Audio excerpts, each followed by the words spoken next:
I'm struggling here. I started to delete that, but I'm not. I'm gonna leave it because I'm human, and this is real shit. So anyway, and what I'm talking about is that I'm on the floor. I tried to set the mood. I'm really huffing and puffing because it takes a lot. Oh my gosh, it takes a lot for me to get on the floor. And then I courageously did this, and I'm home alone. Luckily, the camera is right there on the ottoman, so I can lean on it and pull myself up. But ooh, the strength that it takes to do that. Whew. I was gonna delete that part, but I I don't think I will, because that's being transparent.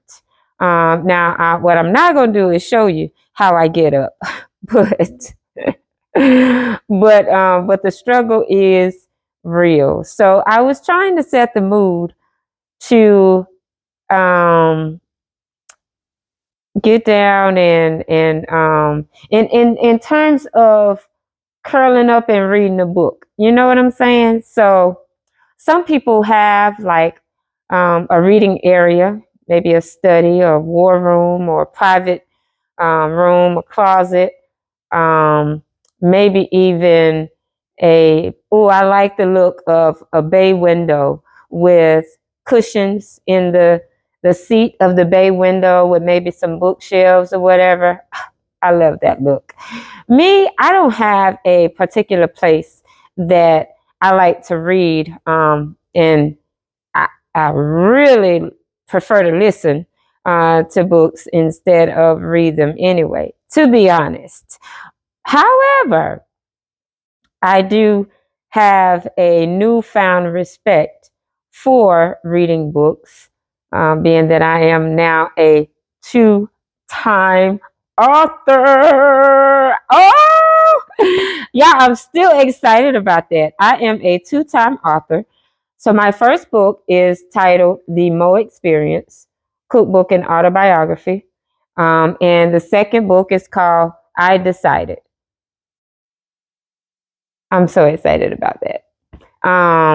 So anyway, I have these baskets and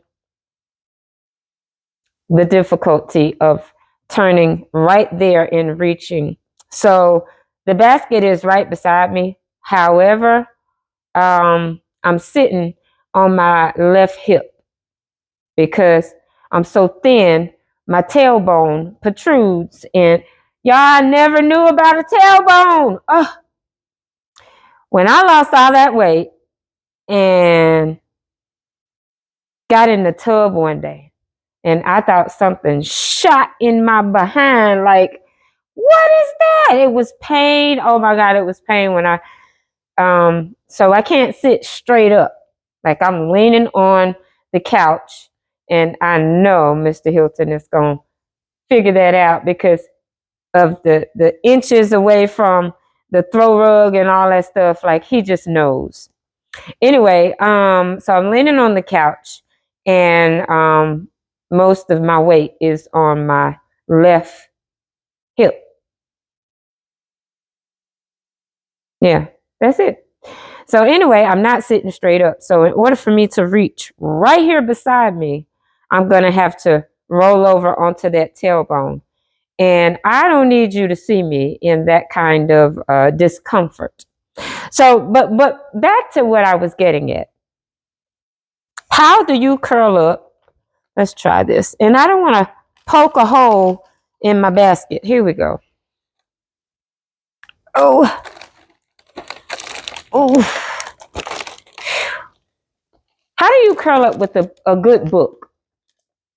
Because I have created, because I am so creative, I've created some baskets with my book in it and a custom mug that says I decided, some cookies, tea, a candle, some little coffee straws, what do you call those? How do you say this word?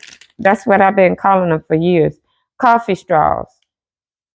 Pyroline or pyroline. Anyway, I have several items in this basket. Oh, and a blanket, right? So I have several items in this basket to really get you in the mood to want to curl up and read a good book. You know what I'm saying? So I've read a couple of passages out of I Decided, but just bits and pieces because I didn't want to give away too much. You know what I'm saying? Because, I mean, the book is not that long. It's only about 112, 13 pages, and that includes 115, and that includes the acknowledgments. But I do want to read a piece today, and I do aspire to turn both books into audiobooks as well. So this just gives me a little practice and also helps me build my confidence a little bit. And again, the book is called Traumas, Triggers, Triumphs, and Scleroderma. I Decided by Monika Hilton. How did I mess that up? See, that's what I'm afraid of. That's the confidence that I need to build. The speaking faster and louder to mask my nervousness. Yeah, I get nervous. Imagine fulfilling your passion with the career of a lifetime, working your dream job for more than 20 years. Imagine rising to stardom as a reputable chef and cake artist, and twice competing on national television. Then you are diagnosed with this condition that tightens your skin, stiffens your joints, and robs your hands of mobility and range of motion. Your career is over. That condition is called scleroderma, an autoimmune disease that causes hardening of the skin and potential problems in blood vessels, internal organs, and the digestive tract. In this book, I will intimately depict how scleroderma affected me physically, mentally, spiritually after the diagnosis. I will also reveal compilations of traumas, triggers, and triumphs I've endured throughout my life. Grieving the murder of my mother, surviving COVID-19 twice, and y'all, I recently just got over the flu. Ugh! They're serious about COVID and the flu being cousins. Oof! Battling feelings of worthlessness and scleroderma all sent me into this dark place, a place I kept buried inside. No one knew I was there, so no one could help pull me out. It was between me and God, and it was only up to me to get out. I decided I did not want to curl up and die.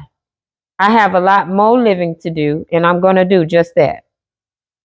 I decided to be intentional about making improvements in my mental health, my dietary health, and my physical health.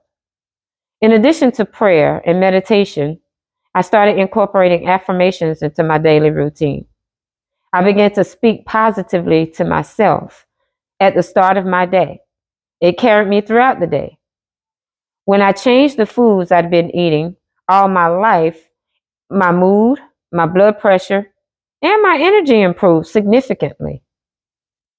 When I decided nothing was more important than my health and wellness, I stopped making excuses and began incorporating physical therapy into my schedule twice a week. I gained a little more pep in my step, one day at a time. I decided it was written to encourage readers. Quitting is not an option. Remain fearless and faithful, even in the midst of the storm. My life experiences with scleroderma. This is my truth, y'all. This is my truth, and I'm led by the Spirit of God to put it in tablets so that the world can go and run with it. Y'all know where that's from, right? I'm sure you do.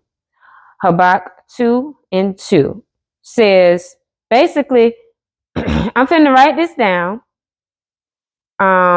because it's a good thing. I'm talking about my life experiences with this disease, and many people, it's rare, and it's said to be rare. Many people don't know about it, but I find refuge in talking about scleroderma, how it's affected my life. How it's affected my body and how it's changed my life. And God keeps telling me to talk. Tell the people about it. Tell the people about it. And I'm doing just that. But as I said in this intro, it had me down for a minute. But I'm back, y'all, because God said He is not through with me yet. I need you, because I know you know somebody battling some type of autoimmune disease. And they all do have very similar symptoms. None of the treatments, let me take that back. I can't say none of the treatments, but they have very similar symptoms, but many of them are very, very different. And they affect the body differently. What scleroderma is doing to my body is that it has discolored my skin and tightened my skin. It's restricted my mobility, my in my joints and joints throughout my body. You see my hands, but my entire body. I have mobility issues, even cracking my toes on my left foot. My right foot, I could just ball them like that, and you'll hear. My left foot has to be done manually by someone giving me a foot massage. So I do get very, very thorough in the description of the disease and the effects that it has caused in my body in this book. But it's not just for people with or that know someone with scleroderma. It's for anyone battling things outside and within themselves. And how you pick yourself up and not give up, because quitting is not an option. This year, my Christmas tree is honoring those of us battling scleroderma or those of us that have loved ones. So this is in lieu of scleroderma awareness. My Christmas decor this year is teal and white. Teal and June is Scleroderma Awareness Month, and teal is the color for the awareness ribbon. And so when I did my June events this year, which was the launch of this book, we just kept the teal and added to it for the Christmas decor. So this is a great stocking stuffer, or you can get one of these baskets. Just inbox me or give me a call, 404-857-7675. You can also go on my website, although I did not add the baskets to my website because it is seasonal. However, you can inbox me and I can give you shipping information and get the baskets to you as well. But you can go on the website and order this book or the Mo Experience Cookbook. I prefer you do both of them. That would be great. But your support is greatly appreciated. A portion of the proceeds of this book throughout the holidays will go toward the scleroderma research. I do that quite often as well. So that's it. I wanted to keep this short and sweet. And y'all share this. Please, please, please share this. If you know anyone going through not just scleroderma, but an autoimmune disease, and their spirits are low, especially, or if anybody has lost someone, and because of the holiday seasons now, your emotions are on high. Grab this book because I think it will definitely lift your spirits. Okay, so happy holidays, y'all. Merry Christmas. I don't have a problem with saying Merry Christmas. but throughout the entire holiday season, I hope you all have a blessed holiday, and thank you so much for your support.